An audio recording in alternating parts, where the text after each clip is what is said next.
জনগণের সমর্থন ছাড়া, তাদের জাগরণ ছাড়া, তাদের সচেতন হওয়া ছাড়া কোনো গণানো করতে পারে না।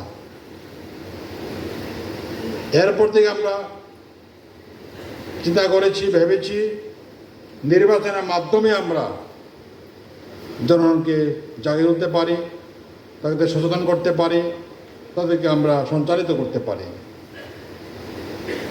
তাই নির্বাচনে আমাদের অংশ করা প্রয়োজন।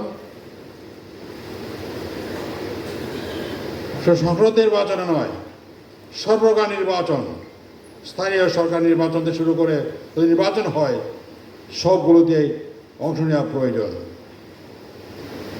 আপনারা জানেন প্রায় 5 বছর আগে আমরা 10 সালা একটি রূপকল্প ঘোষণা করি।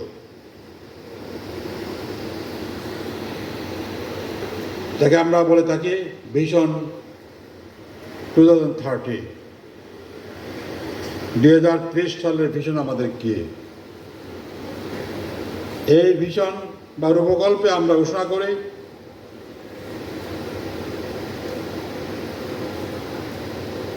300 আসনেই আমাদের প্রার্থী দেওয়ার যোগ্যতা অর্জন করতে হবে। 100 আসনে কমপক্ষে আমাদের শক্ত প্রতিদ্বন্দ্বিতা করার ব্যবস্থা করতে হবে এবং কমপক্ষে 20 আসনে জয়লাভ করার জন্য চেষ্টা করতে হবে। এটা আমাদের 10 বছর মেয়াদের রূপকল্পে ছিল। স্থায়ী নির্বাচনের ক্ষেত্রে আমাদের ছিল 100 প্রার্থী উপজেলায় যদি আমরা নির্বাচন করতে পারি, প্রার্থী দিতে পারি ব্যবস্থা করতে হবে। এই 10 বছরে 20% উপজেলায় যদি আমরা শক্ত প্রতিনিধিত্ব করতে পারি, এই ব্যবস্থা আমাদের করতে হবে। আর 10 ভাগ উপজেলায় যদি আমরা জয়লাভ করতে পারি, তার প্রস্তুতি হবে, তার ব্যবস্থা করতে হবে। তাছাড়া 200 উপজেলায় যাতে 200 ইউনিয়নে যে আমরা প্রার্থী দিতে পারি এবং জয়লাভের ব্যবস্থা করতে পারি, আমাদের চেষ্টা করতে হবে। এই ছিল আমাদের উপকল্পের মূল দৃষ্টিভঙ্গি। আজকে 2025 চলছে। দেশে গত বছর একটি বড় ধরনের পরিবর্তন হয়েছে। তা হয়েছে গণ আন্দোলনের মাধ্যমে, গণ অভ্যুত্থানের মাধ্যমে। এর রক্তাক্ত হয় নাই। যদিও সরকারের পক্ষ থেকে, ফ্যাসিবাদের পক্ষ থেকে এই অভ্যুত্থানকে দমন করার জন্য অস্ত্র ব্যবহার করা হয়েছে। প্রায় 1,500 ভাই আত্মত্যাগ করেছেন। প্রায় 30,000 ভাইয়ের চোখ হারিয়ে, পা হারিয়ে, হাত হারিয়ে তারা পঙ্গুত্ব বরণ করেছেন। রক্তের বিনিময়ে, পঙ্গুত্ব হওয়ার বিনিময়ে আমরা মুক্তি লাভ করেছি। 5 বছর আগে যে রূপকল্প গ্রহণ করেছিলাম, 5 বছর পরে এসে আমরা তাকে কিছু রিভাইজ করতে হয়েছে। বর্তমান আমাদের অবস্থা হচ্ছে আমরা ইতিমধ্যে 253টি আসনে প্রার্থী ঘোষণা করেছি। আসনে প্রার্থী ঘোষণার চেষ্টা চলছে। শতাধিক আসনে আমাদের প্রার্থীরা সক্রিয় রয়েছেন, মাঠে আছেন, কাজ করছেন।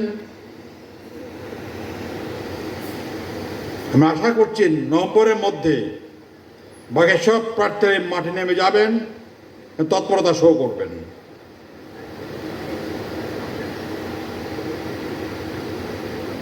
এই নির্বাচনে আমাদের লক্ষ্যটা কি অর্জন করতে চাই আমরা?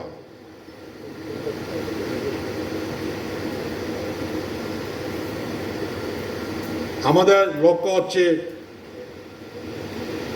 যত বেশি সম্ভব আসনে প্রার্থী দেওয়ার ব্যবস্থা করা। যেহেতু আমি ইতিমধ্যে 53টা প্রার্থী ঘোষণা করেছি, আমরা আশা করছি প্রায় 300 না হলেও 300 আমাদের টার্গেট ছিল 10 বছরে, 5 বছর আমার টার্গেট ছিল না। তারপরে আমরা পরিবর্তিত অবস্থার প্রেক্ষিতে আমরা আশা করছি যে 5 বছরের মধ্যে আমরা প্রার্থনার ক্ষেত্রে আমরা কাছাকাছি 80% পৌঁছতে পারবো ইনশাআল্লাহ। আমাদের আরেক লক্ষ্য হচ্ছে, আপনারা জানেন যে আমাদের সংগঠন নাম তার প্রতীক তেমন পরিচিত নয়, বিশেষ করে না প্রতীক পরিচিত নয়। কারণ এর আগে আমরা কিন্তু নির্বাচন যা করেছি সব জোটবদ্ধ নির্বাচন করেছি, 1টি 2টি আসনে আমরা করেছি, তা প্রার্থী মার্কা নির্বাচন কম করা হয়েছে,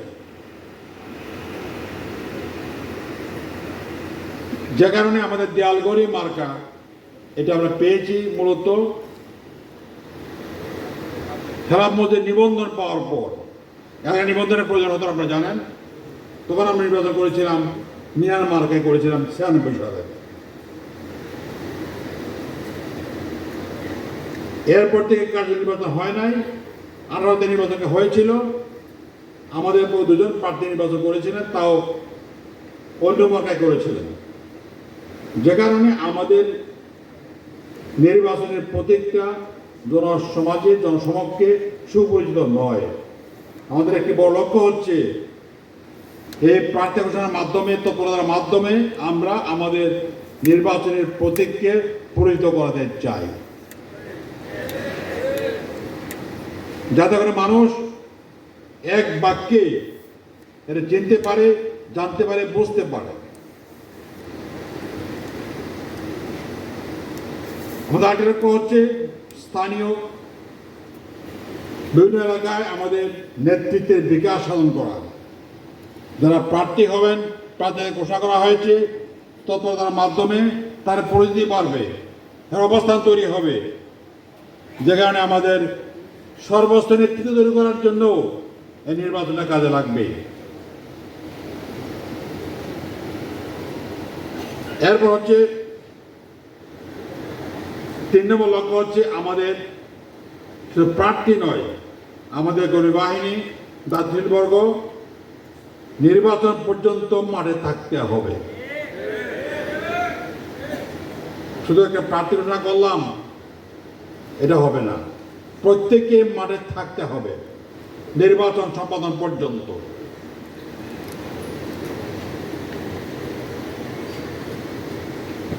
শিডিউল ঘোষণা করার পর, তফসিল ঘোষণা করার পর আমরা জরুরি সুরা ডেকে চূড়ান্ত প্রার্থী ঘোষণা করব। যদি ঐক্য হয় ঐক্যের ভিত্তিতে, ঐক্য না হয় তাহলে আমাদের প্রার্থীদেরকে সামনে রেখে আমরা আগামী ত্রয়োদশ নির্বাচন করবো ইনশাআল্লাহ।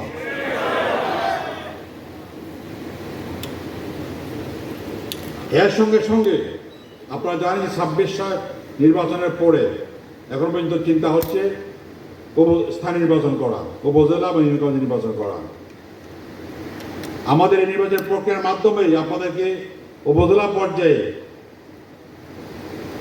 যারা নির্বাচন করবেন, চেয়ারম্যান, ভাইস চেয়ারম্যান, ইউনিয়ন কাউন্সিলের চেয়ারম্যান এবং মেম্বার, এই সমস্ত পদে আপনাদেরকে এখন থেকে লোক চিন্তা করতে হবে, যাতে করে আমরা আগামীতে স্থানীয় নির্বাচনে শক্তভাবে অংশগ্রহণ করতে পারি, ব্যাপক অংশগ্রহণ করতে পারি। এটা আমাদের আর কি লক্ষ্য মনে রাখতে হবে। ঠিক, আমাদের 10 সাল আগে প্রকল্প ছিল, এতে আরেকটি পয়েন্ট ছিল ঐক্যের পয়েন্ট। এটা আপনারা জানেন, আমরা 5 বছর আগে বলেছি আমরা ইসলামী শক্তির ঐক্য চাই। এবার সময় ইসলামী দল যেগুলো আমাদের সাথে যারা ছিল, আমরা এই ঐক্যকে মজবুত করতে হবে। নির্বাচনে আমাদেরকে ইসলামী ঐক্য করে তোলার চেষ্টা করতে হবে। এই চেষ্টা আমাদের অব্যাহত আছে, আমরা চেষ্টা করছি। আমরা আশা করি ঐক্য হতে পারে। তো আমাদের মনে রাখতে হবে, ঐক্য হোক আর না হোক, আমাদেরকে আমাদের আদর্শের কথা বলে আমাদের দেশ গড়ার জন্য, যাতে করার জন্য, ইসলামের বিস্তৃতি সাধন করার জন্য আমাদেরকে নির্বাচিত তৎপরতা চালিয়ে দিতে হবে, আমাদের ঘোষিত আসনই চালিয়ে দিতে হবে, এর কোনো বিকল্প নাই। আপনাদের কাজ হচ্ছে সর্বত্র আপনারা জনগণের কাছে, জনগণের দরবারে পৌঁছাবেন খেলাপথের আদর্শ, দেশ গড়ার আদর্শ, রাষ্ট্র তৈরির আদর্শ, মানবের আদর্শ, দেশকে স্বাধীন রাখার, সার্বভৌমত্ব রাখার আদর্শে আমরা জনগণকে বোঝাবো, সচেতন করবো, ঐক্যবদ্ধ করার চেষ্টা করব, যাতে করে যাবতীয় চক্রান্ত ষড়যন্ত্রের মোকাবেলা করে দেশে বিদেশি চক্রান্তের মোকাবেলা করে দেশকে স্বাধীন রাখতে পারি, সার্বভৌমত্ব রক্ষা করতে পারি এবং ইসলামের পথে দেশ এগিয়ে যেতে পারি। ইনশাআল্লাহ আপনাদের কাজটি করতে হবে। তাই প্রিয় ভাইরা, আমাদের নির্বাচন শুধু নির্বাচন খেলা নয়, এটা হচ্ছে আমাদের আদর্শ বাস্তবায়নের জন্য, আমাদের লক্ষ্য অর্জন করার জন্য একটি প্রক্রিয়া। এই প্রক্রিয়া আমরা অংশগ্রহণ করতে হবে, সবাই মিলে চেষ্টা করতে হবে, নিজেদের জান মাল দিয়ে, নিজেদের সব মেধা দিয়ে, অর্থ দিয়ে তাকে এগিয়ে নেওয়ার চেষ্টা করতে হবে। এটা আপনাদের আমাদের সবার দায়িত্ব। এটা না, হ্যাঁ প্রিয় ভাইরা আমার, আমাদেরকে এই লক্ষ্যে পৌঁছার জন্য আসন ভিত্তিক সর্বস্তরে আমাদেরকে আমাদের আদর্শ নিয়ে, প্রতীক নিয়ে, প্রার্থী নিয়ে সবার ঘরে ঘরে পৌঁছাতে হবে। সবার কাছে তিনটি বিষয়: সংগঠন, তার প্রতীক এবং তার প্রার্থী, তাদেরকে পরিচিত করাতে হবে, জনপ্রিয়তা লাভ করার চেষ্টা করতে হবে। নাশাগরের মাধ্যমে সময়ের ব্যবধানে আমাদের প্রার্থীরা আগামী সংসদ নির্বাচনে, আগামী সংসদে তার অবস্থান করতে পারবে ইনশাআল্লাহ। আশা করি আগামী সংসদ ইসলামের সংসদ হবে বলে বিশ্বাস করি আমরা। আমরা মনে করি এই দেশের বুকে, এই জাতির বুকে ইসলামকে পরিহার করে ইসলামের বিদ্বেষিত, ইসলাম বিদ্বেষে, শরীয়ত বিদ্বেষী কোন শক্তি দাঁড়াতে পারবে না ইনশাআল্লাহ। শর্ত হচ্ছে আমাদের ঐক্যবদ্ধ হওয়া প্রয়োজন, আমাদের সক্রিয় হওয়া প্রয়োজন, ত্যাগ করা প্রয়োজন, কুরবানির প্রয়োজন, পরিশ্রমের প্রয়োজন। যদি আমরা করতে পারি, এক হতে পারি, যদি আমরা কাজ করতে পারি, পরিশ্রম করতে পারি, মানুষের কাছে দাওয়াত দিয়ে তাদেরকে কনভিন্স করতে পারি, তাদেরকে সচেতন করতে পারি, তাহলে ইসলামের প্রতিরোধ, ইসলামের অগ্রযাত্রাকে, দেশ গড়ার অগ্রযাত্রাকে কেউ রোধ করতে পারবে না। তাই প্রিয় ভাইরা আমার, আমি বেশি কথা বাড়াবো না। আমি আপনাদের বলতে চাই, আসুন আমরা সবাই মিলে ঐক্যবদ্ধভাবে এগিয়ে যাই। কেউ আসুক আর না আসুক, আমরা এগিয়ে যাব।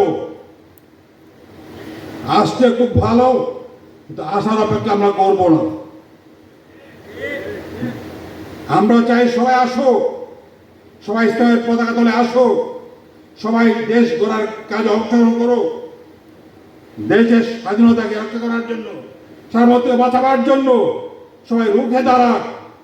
যদি কেউ নাও আসে, আলোর ভরসা করে জনগণের সাথে ইনশাআল্লাহ খেলাফ মসজিদ এই কাজ করে দেবেন ইনশাআল্লাহ।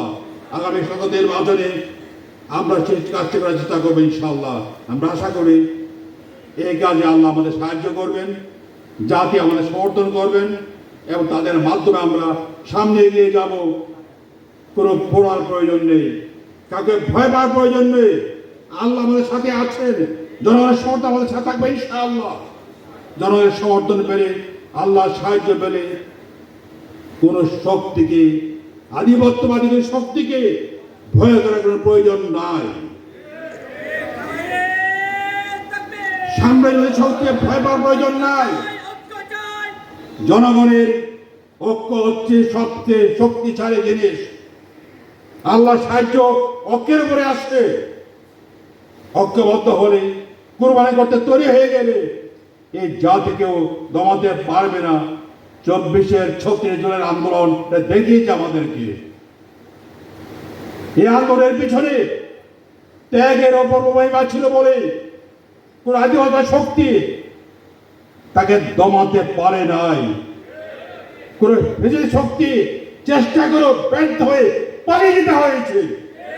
ইনশাআল্লাহ আমরা বলি মানুষ এদের থাকার দিন এসছে, তাদেরকে তারা শাসন করতে চায়, জনগণের মধ্যে শাসন করতে হবে, শহরে শাসন করতে হবে, জনগণের উপরে আধিপত্যবাদের সহযোগিতায় বেশিরভাগ কায়েম করার চেষ্টা করলে এই জাতি আগে ক্ষমা করে নাই, এখনো ক্ষমা করবে ইনশাআল্লাহ। প্রয়োজন হচ্ছে এর জন্য আমাদেরকে দাঁড়িয়ে যাওয়া, প্রয়োজন হচ্ছে ঘরে ঘরে পৌঁছে যাওয়া, মানুষ ঐক্যবদ্ধ করা, সংশোধন করা, প্রয়োজন হচ্ছে ইসলামের আলোকে পত্রের ব্যবস্থা করা। আমরা আশা করি আমরা আগামী ত্রয়োদশ নির্বাচনে এ লক্ষ্যে চেষ্টা করবো, সাথে ঐক্যের চেষ্টা আমরা করবো। ঐক্য হয়ে যদি ইনশাআল্লাহ আশা করি আগামী সংসদ ইসলামের সংসদ হবে বিশ্বাস আমরা করি। এই সংসদ হবে স্বাধীন, এই সংসদ হবে জাতির আকাঙ্ক্ষার স্থল, সেই সংসদ হবে আধিপত্যবাদ সাম্রাজ্যবাদ বিরোধী একটি চারণ ক্ষেত্র। কেউ তাকে দমাতে পারবে না, দাবিয়ে রাখতে পারবে ইনশাআল্লাহ। আল্লাহ আমাদেরকে সাহায্য করুন, জনগণের সমর্থন যাতে আমরা পেতে পারি, এই চেষ্টা আমাদের করতে হবে, এই চেষ্টা এগিয়ে দিতে হবে, এই লক্ষ্যে কাজ করতে হবে। আসুন আমরা এগিয়ে যাই আল্লাহ দিনের পথে, জনগণের কল্যাণের পথে, মানুষের মুক্তির পথে, স্বাধীনতা সার্বভৌমত্ব সংগ্রহের পথে। আল্লাহ আমার তৌফিক দিন। আমিন। আসসালামু আলাইকুম ওয়া রাহমাতুল্লাহি ওয়া বারাকাতুহু।